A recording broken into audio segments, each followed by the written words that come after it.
하나님 말씀 보겠습니다. 하나님의 말씀은 사도행전 5장 1절부터 11절 말씀입니다.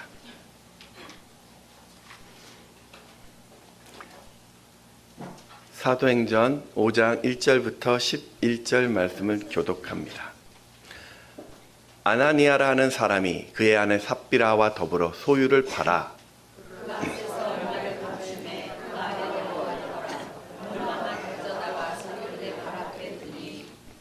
베드로가 이르되 아나니아야 어찌하여 사탄이 내 마음에 가득하여 내가 성령을 속이고 땅값 얼마를 감추었느냐.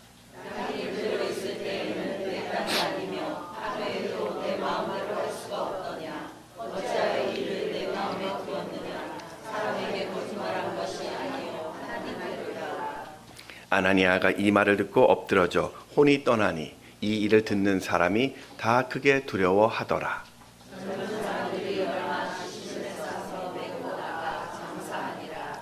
3시간쯤 지나 그의 아내가 그 일어난 일을 알지 못하고 들어오니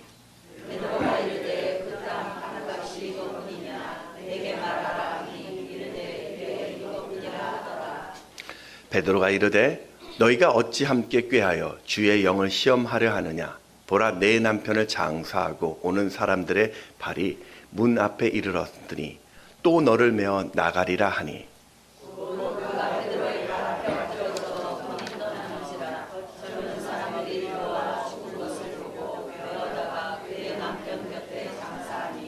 함께 읽겠습니다. 온 교회와 이 일을 듣는 사람들이 다 크게 두려워하니라.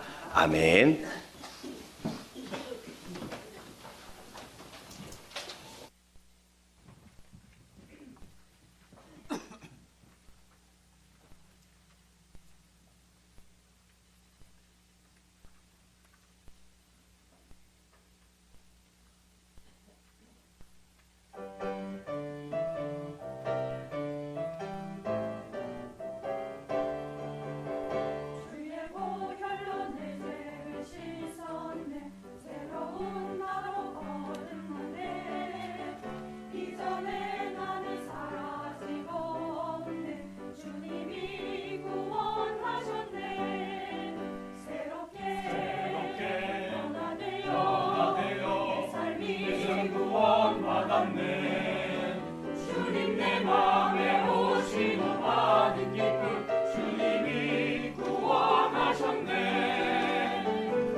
네, 오늘 오신 여러분 환영하고 또 축복합니다. 살면서 여러분은 어디에서 희망을 찾습니까? 누군가는 가정에서, 누군가는 이 자녀를 바라보면서, 또 누군가에게는 물질로, 또 누군가는 직장이나 학력으로. 근데 여러분, 세상이 주는 그 희망은 언제나 일시적이고 부분적입니다. 그래서 하나님은 이 땅에 유일하고 영원한 희망이 되는 교회를 주셨습니다. 그래서 교회는 사람을 살립니다. 교회는 인생을 치유합니다. 그리고 교회는 우리 삶의 영원한 희망을 제시합니다. 물론 그 말이 교회가 완벽하고 아무 문제 없다, 늘 평안하다, 그런 말은 아닙니다. 교회는 완벽하지 않습니다. 때문에 하나님께서 만드신 이 초대교회의 모습을 보면서 우리가 더 새롭게, 더 건강하게 세상을 품는 교회로 변화되어야 합니다. 우리 옆에 계신 분들과 함께 인사하면서 우리 또 말씀을 나누겠습니다. 이렇게 한번 인사하겠습니다. 교회는 희망입니다.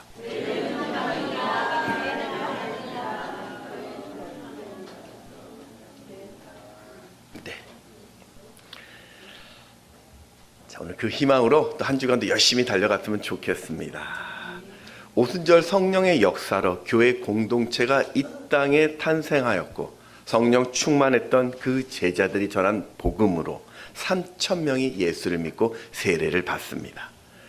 결정적으로 나면서부터 걷지 못했던 성전 미문에서 구걸하던 자가 예수의 이름으로 일어나는 기적을 보므로 교회는 부흥을 맛봅니다. 그랬더니 그 유대 종교 지도자들이 베드로와 요한을 체포하고 위협을 가했습니다. 교회는 그 외부의 위기를 한마음으로 기도함으로 담대히 복음의 증인을 설 수 있도록 또 나아갔고, 서로가 물건을 통용하는 믿음의 공동체로 세워집니다. 호사다마라고 그렇게 부흥하는데, 이번에는 교회 내부에 위기가 다가왔습니다. 우리가 잘 알고 있는 이 아나니아와 삽비라 부부가 동시에 죽습니다. 이 아나니아라는 뜻이 은혜롭다라는 뜻이고, 삽비라라는 뜻이 아름답다라는 뜻입니다. 그런데 이들은 그 이름과 달리 은혜롭지도 또 아름답지도 못했습니다. 자신의 땅을 팔아서 그 값의 일부를 헌금했는데 이게 문제가 되어 죽음을 맞이합니다. 왜 이런 일이 일어났을까요? 저는 이 부부의 죽음을 통해서 무엇이 인생의 위기를 가져오는지, 또 교회가 무엇의 위기를 겪게 되는지 세 가지로 그 원인을 좀 보겠습니다. 첫 번째는 시기와 질투입니다. 지난 시간 초대교회 위협이 가해졌을 때 그들이 하나로 뭉쳐서 자신의 것을 통용했죠. 우리 사도행전 4장 32절 말씀을 같이 읽습니다. 시작. 마음과 한 뜻이 되어 모든 물건을 서로 통용하고 자기 재물을 조금이라도 자기 것이라 하는 이가 하나도 없더라. 여러분, 평생 내가 땀 흘려 모은 내 것을 누군가를 위해 내놓는다라는 것은 이거 결코 쉬운 일이 아닙니다. 그런데도 그들이 이렇게 할 수 있었던 것은 이 32절 앞에 있는 31절의 답이 있습니다. 바로 성령 충만했기 때문입니다. 31절을 보면 빌기를 다함에 모인 곳이 진동하더니 무리가 다 성령이 충만하여. 성령이 충만해지니 내가 어떻게 사는 것이 주님을 위해 사는 것인지를 깨달았습니다. 그 성령의 감동으로 날마다 천국을 바라보니까 내 것이라고 지금 고집할 것이 하나도 없었음을 알게 됩니다. 그래서 성령의 이끄심대로 기꺼이 자신의 소유를 내놓게 됩니다. 이 대표적인 사람이 오늘 보면 바나바였습니다. 24절에 보면 바나바는 착한 사람이요 성령과 믿음이 충만한 사람이라. 이 사람은 구브로 섬 사람입니다. 지도에 보면 저 작은 섬이 하나 나오죠. 지중해 동부의 세 번째로 큰 섬입니다. 이 섬은 구리 광산이 아주 유명하고 기름진 땅이 많아서 땅값도 비쌌습니다. 그런데도 성령 충만하니 주저함 없이 그 땅을 팔아 교회에 내놓았습니다. 그렇게 교회를 섬기니 예루살렘 교인들의 그 칭찬이 자자했을 것입니다. 아, 역시 바나바야. 근데 여러분, 오해하지 마십시오. 이런 칭찬을 받은 이유가 단지 땅을 팔아서 헌금을 했기 때문이 아닙니다. 바나바는 그 뜻이 위로의 아들이라는 뜻인데 원래의 이름은 요셉이었습니다. 그런데도 사도들이 원래 이름을 부르지 않고 바나바라고 부르고 있죠. 이 말은 이 사람은 늘 어렵고 힘든 사람을 볼 때마다 찾아가서 위로하고 품어주었던 사람이었기 때문입니다. 그의 인품이나 그의 신앙이나 그의 섬김은 이미 지도자로서 존경을 받고 있었습니다. 이런 모습을 본 아나니아와 삽비라가 똑같이 따라합니다. 우리 1절 말씀을 같이 읽습니다. 시작.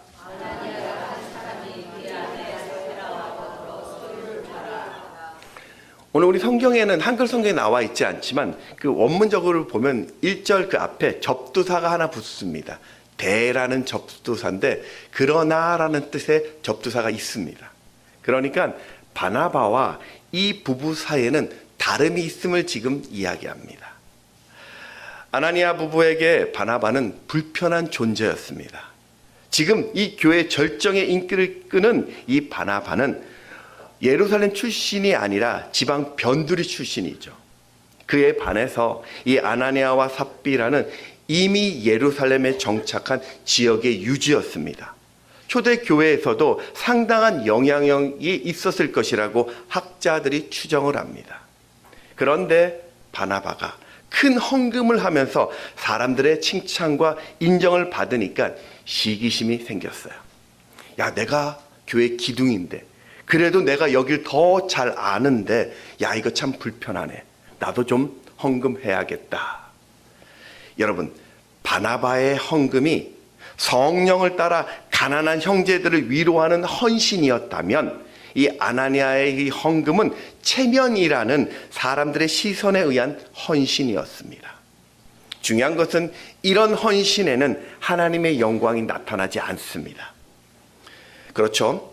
우리가 어떤 일을 할 때 그 일에 대한 바른 목적이 있어야 합니다. 왜냐하면 지금 우리가 아무리 선한 일을 해도 동기나 목적이 바르지 않으면 외식이 되기 때문입니다. 신앙도 마찬가지입니다. 하나님을 위한다고 하지만 사람을 평가하는 그 의식이 드는 순간부터 우리는 가면을 쓰게 됩니다. 그때 사탄은 우리 안에 시기와 질투를 채워서 하나님을 향한 이 헌신을 내 자신을 위한 헌신으로 변질시켜 버립니다. 왜 그걸 내가 행하는지가 참 중요했는데 그것보다는 내가 지금 이렇게 행했다는 것이 더 중요하게 돼버리는 것이죠. 결국 이 아나니아와 삽비라는 시기와 질투에 갇혀 자신뿐만 아니라 교회의 치명적인 위기를 가져왔습니다. 우리 마태복음 6장 1절 말씀을 같이 읽습니다. 시작. 사람에게 보이려고 그들 앞에서 너희들을 하지 않도록 주의하라. 그리하지 아니하면 하늘에 계신 너희 아버지께 상을 받지 못하느니라. 아멘. 기억하십시오, 여러분. 시기와 질투로 사탄에게 여러분의 마음을 내주지 마십시오. 사람들 앞에서 그 체면과 칭찬을 의식하는 그 위선을 우리는 벗어야 합니다. 사람을, 환경을 두려워하지 마시고 하나님을 두려워하십시오. 누구를 위해서 내가 그 일을 지금 행하고 있는지를 잊지 마십시오. 바로 그 마음이 인생을 세우는 것이고 교회를 세우는 길입니다. 두 번째, 탐욕이 있습니다. 교회와 인생을 무너뜨리는 두 번째 요인은 바로 이 탐욕입니다. 사람은 누구나 욕심이 있습니다. 그건 당연한 본심이고 또 본능입니다. 이 욕심이 다 나쁜 것은 아니에요. 욕심이 있어야만 더 나은 삶을 살려는 노력이 되고 선한 동기가 됩니다. 하지만 그 욕심이 지나치면 그것이 내 삶을 어긋나게 만듭니다. 바로 그게 탐욕입니다. 지금 이 아나니아와 삽비라는 순수한 동기가 아니라 시기와 질투에 의한 헌금이었습니다.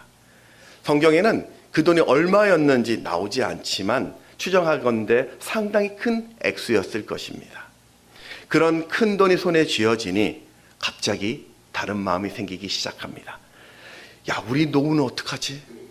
야, 이 돈이 있어야 되는데 자녀들은 어떻게 키울까? 우리 여가 생활도 좀 해야 되는데 생활비는 어떡하지?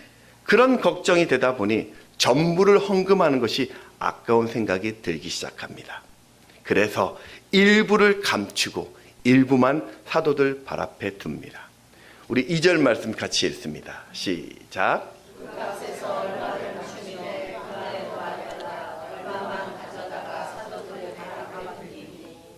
그리고 이들은 사도들 앞에서 자신의 땅판 모든 것을 가지고 왔다고 거짓을 말했을 것입니다. 왜냐하면 이 탐욕이라는 것 그 자체가 정당하지 못한 방법이라도 무조건 얻어내려는 독점욕이 있기 때문입니다. 아나니아 입장에서는 지금 이 거짓을 말하면 사람들의 칭찬도 얻고 또 자신의 것도 일정 부분 챙길 수 있었습니다. 그래서 감추었죠. 이 감추다라는 것이 헬라어로 노스피조라는 단어를 쓰고 있는데요. 이게 여호수아 7장에 나온 아간의 사건 때 썼던 같은 단어입니다. 여호수아 7장 22절에 보면 이에 여호수아가 사자들을 보내매 그의 장막에 달려가 본즉 물건이 그의 장막 안에 감추어져 있는데 은은 그 밑에 있는지라. 광야 40년의 생활을 마치고 드디어 가나안 땅에 들어온 이스라엘 백성들, 이제 여호수아의 지도 아래서 그 땅의 정복 전쟁을 치러야 했습니다.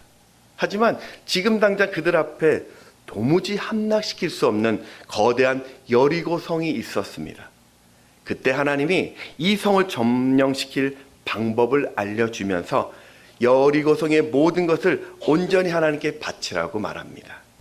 물론 이것은 하나님이 내가 너 승리 줄 거니까 이거 줘, 그런 거래가 아닙니다. 오늘 이 온전히 바치라는 것이 헤렘이라고 이야기하는데, 헤렘이란 뜻이 헌신하다, 멸절시킨다라는 부정적인 뜻입니다.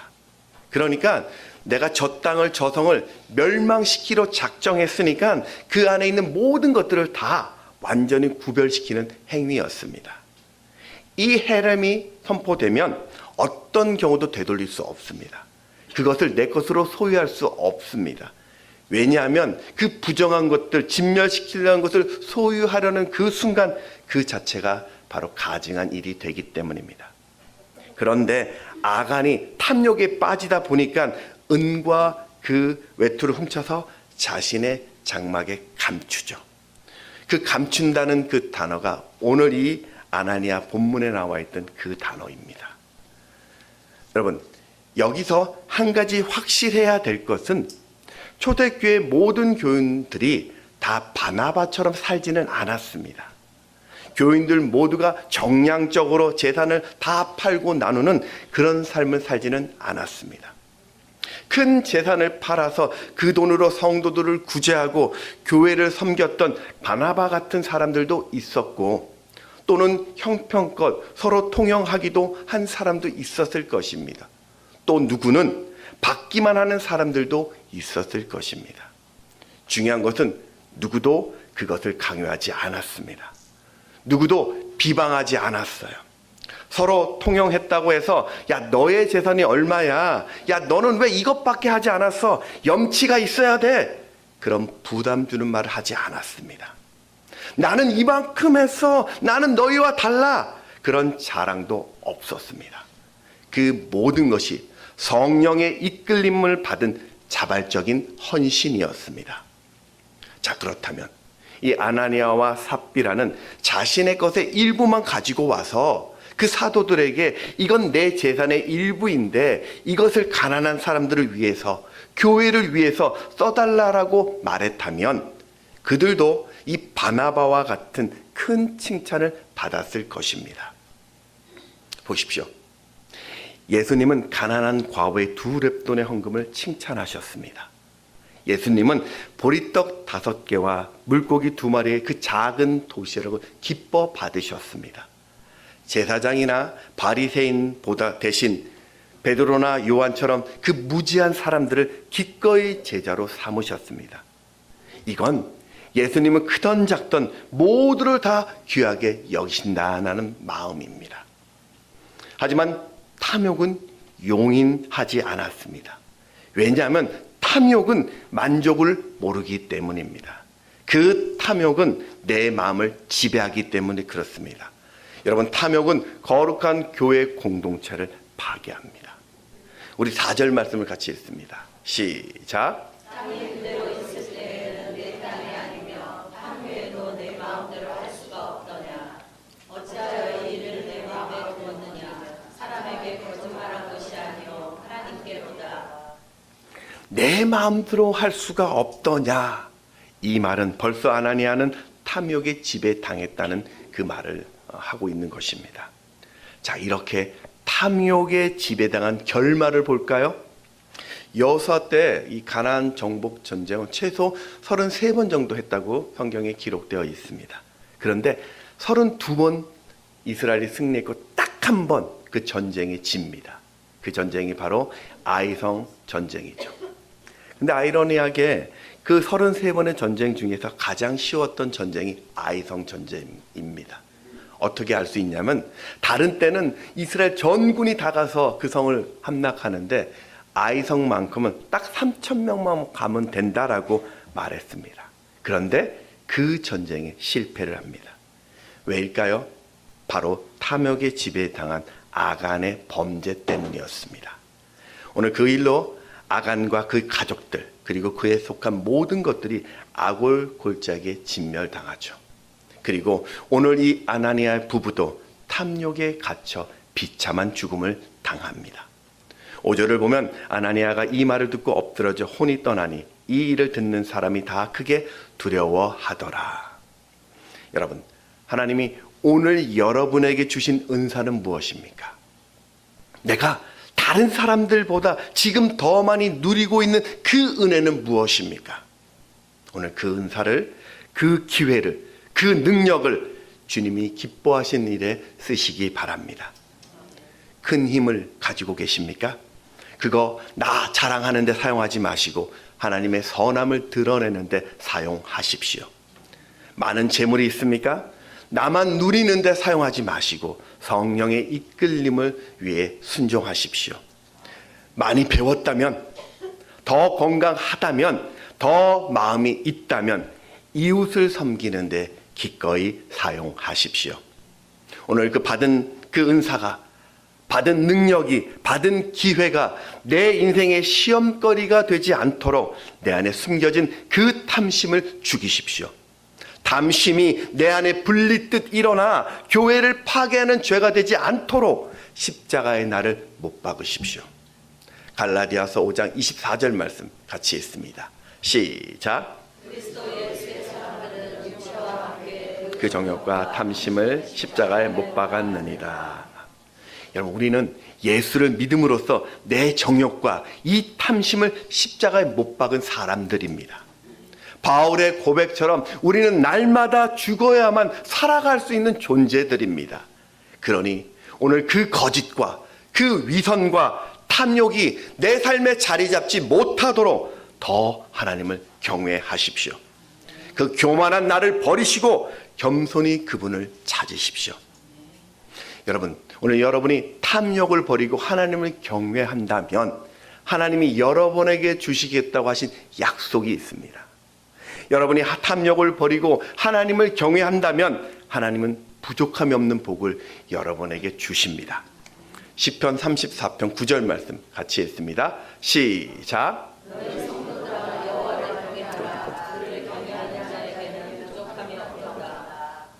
아멘. 히터 좀 꺼주십시오. 조금 더워가지고. 예.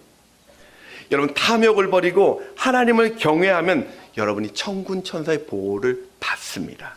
시편 34편 7절 말씀 시작. 여호와의 천사가 주를 경외하는 자를 둘러 신치고 그들을 건지시는도다.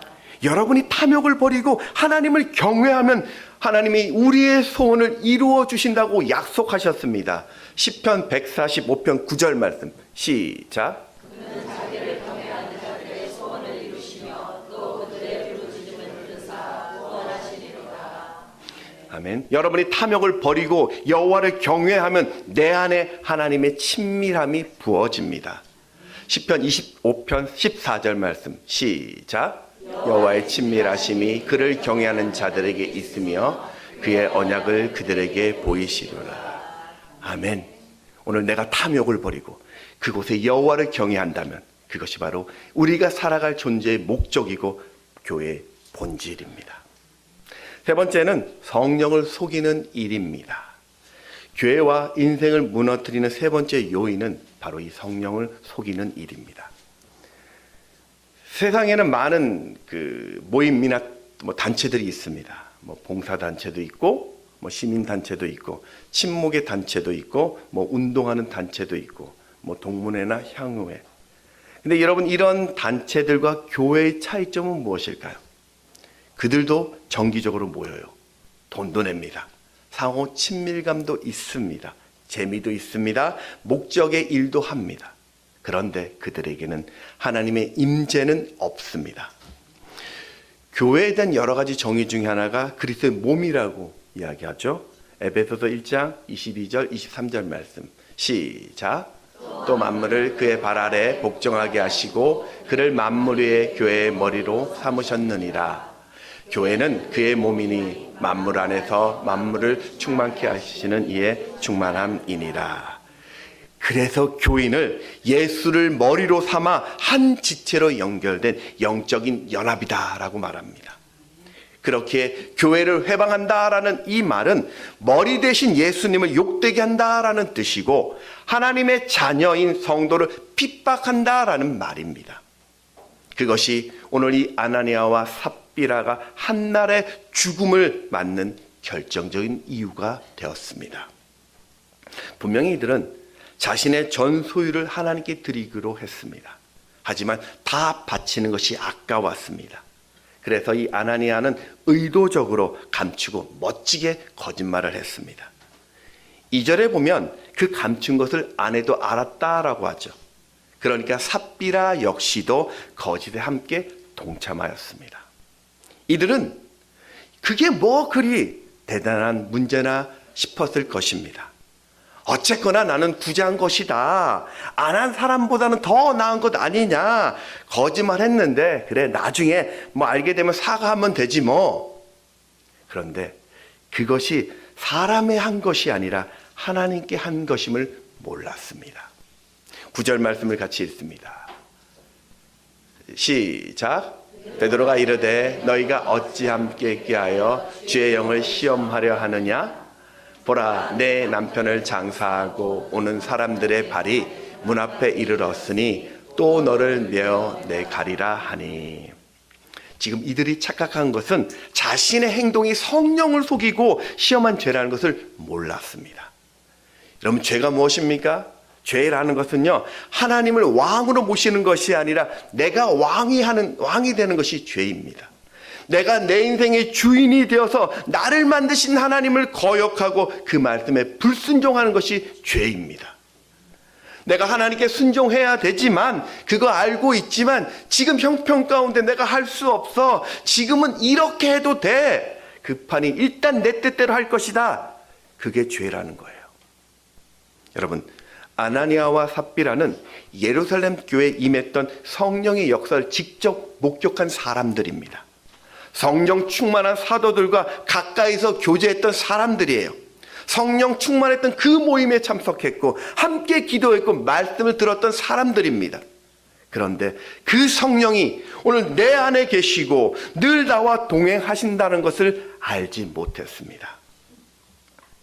라틴어로 메 비디테우스라는 말이 있습니다. 메 비디테우스. 뜻이 뭐냐면 하나님이 나를 보고 계신다라는 뜻입니다. 창세기 16장에 보면 사라의 여종이었던 이 하갈이 아브라함의 아이를 임신한 후에 사라의 학대를 받습니다. 견디다 못해서 광야로 도망을 가죠. 그 억울함, 그 서름에 눈물 질 때 하나님의 사자가 나타나서 하갈을 위로하면서 이스마엘을 축복해 주죠. 그때 하갈이 자신의 인생을 살피시는 하나님, 이 엘로이 하나님이라고 고백하면서 썼던 것이 메비디테우스라는 뜻입니다.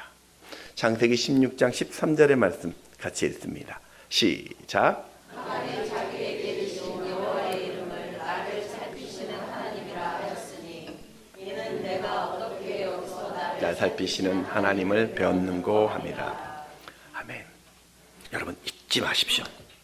하나님은 지금도 나와 함께 하십니다. 오늘 여러분은 어디에 있던 하나님과 항상 하나님 앞에 서 있는 자들입니다. 우리가 늘 하나님 앞에 서 있다라는 것을 믿지 못하게 되면 오늘 이 아나니아와 삽비라 같은 행동을 할 수밖에 없습니다.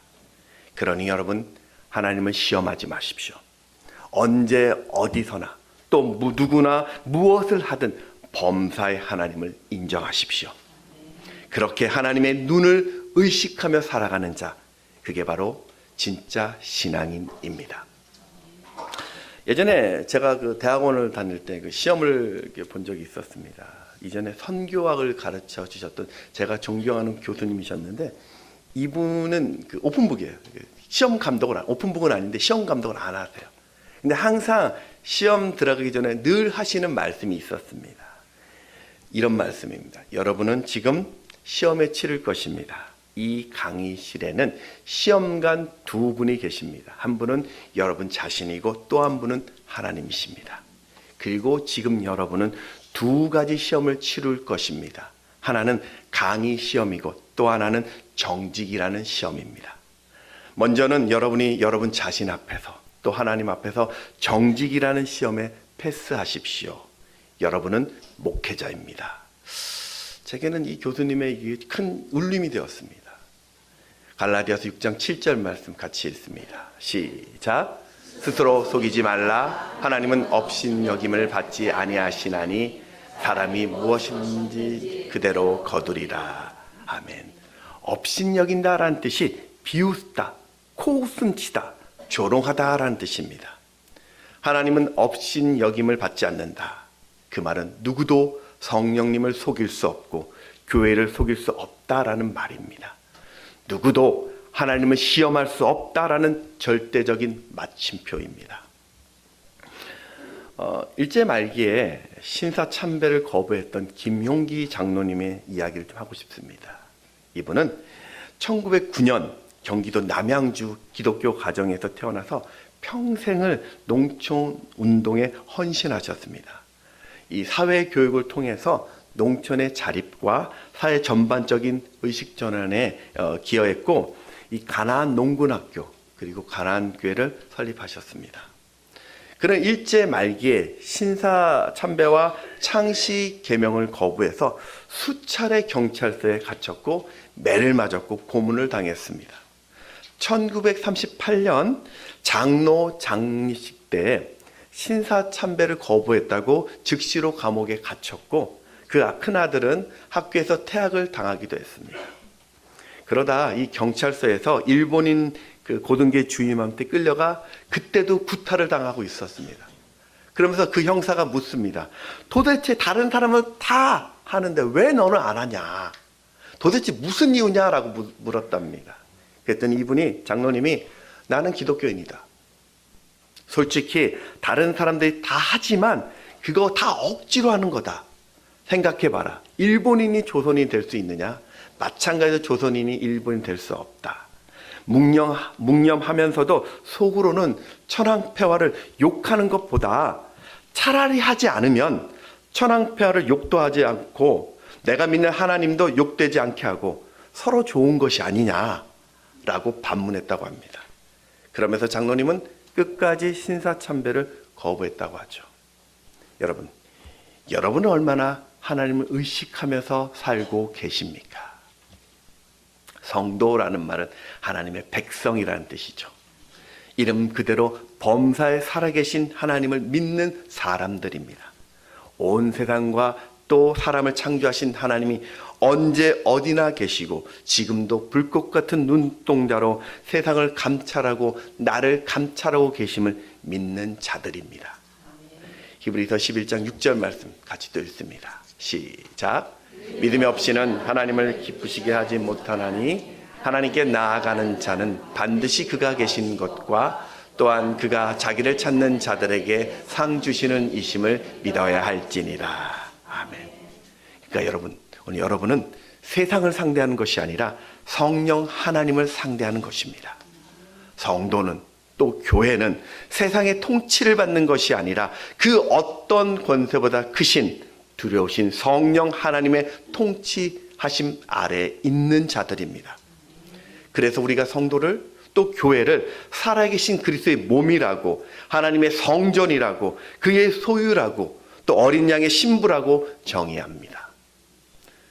성도 여러분, 성령 하나님은 오늘도 또 교회를, 여러분을 보존하시고 통치하고 세워 가십니다. 그러니 여러분, 죄와 타협하지 마십시오.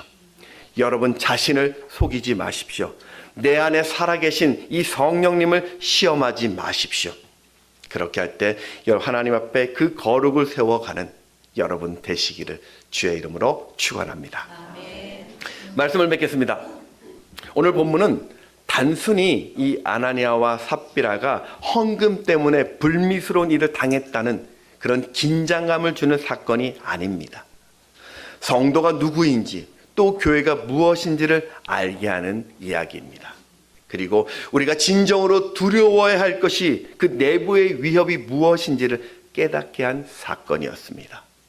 아나니아와 삽비라는 자신의 땅을 팔아 헌금을 했지만 그건 성령의 이끌림이 아니었습니다.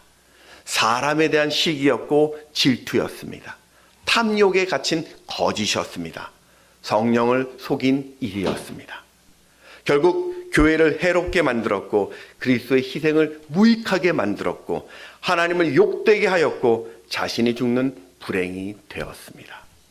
여러분, 교회가 교회다워지려고 할 때 마귀는 이 교회 공동체를 깨트리기 위해서 꼭 틈을 냅니다. 우리의 삶도 그렇습니다. 하나님께서 주신 이 은혜를 누리고 있을 때 위기가 찾아올 수 있습니다. 그러니 안전하다고 생각할 때 다시 나를 점검하십시오. 내 삶이 흔들릴 때 오늘 주신 이 말씀의 기준을 생각하십시오. 지금 나는 하나님을 바라보고 있는지 사람을 바라보고 있는지, 지금 나는 내 중심으로 살고 있는지 하나님을 경외하고 있는지, 나는 지금 하나님을 시험하고 있는지 하나님이 나와 여기 함께 하심을 인정하고 있는지를 말입니다. 오늘도 성령 하나님의 도우심으로 내 인생에 또 내 교회에 진정한 부흥을 경험하는 여러분 되시기를 주의 이름으로 축원합니다. 찬양하겠습니다.